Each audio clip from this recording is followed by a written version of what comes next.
આ તડકો ઓછો થાવ કે એસી વાળી તમને બસ સુવિધા કે મોદી સાહેબ દેવા જોઈએ એવી નથી લાગતું? એસી વાળી દેવા જોઈએ હો ભાઈ. આ મોટભાઈ 10મા 12મા ની એક્ઝામ દેવાય કે ન દેવાય? દેવાય જ ને. ભવિષ્ય ઉજ્જવળ છે કે નથી એમાં? એમ મારે કેમ કેવું ઉજ્જવળ છે કે નહીં? તો અત્યારે આ બધા 10મા 12મા ની એક્ઝામ દે છે બરોબર, આ ભર તડકાની પાસ નો થાય તો ડિપ્રેશનમાં હોઈ જાય તો શું કહેવો એને?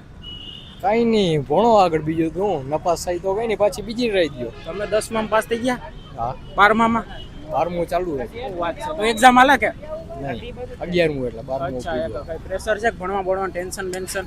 ટેન્શન નહીં લેવાનું.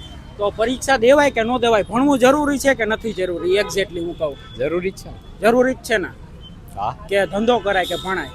નહીં, બે ભેગું કરાય. બે ભેગું કરાય. ઓકે, મોટા ભણે ને ભણાય હો ભાઈ. તો આ બોર્ડની પરીક્ષા તમે બધા દેવશો ભર તડકામાં, શું કેવું છે? આ તડકો ઓછો થાવ કે એસી વાળી તમને બસ સુવિધા કે મોદી સાહેબ દેવા જોઈએ એવી નથી લાગતું? એસી વાળી દેવા જોઈએ હો ભાઈ. લાગે છે ને? બહુ હે. હા હા, તો અપીલ કરી જો, આ વિડીયો વાયરલ થાય છે આપણો. હા, કરી દેજો ભાઈ. પાકું ને? ફાઇનલ. પાકું.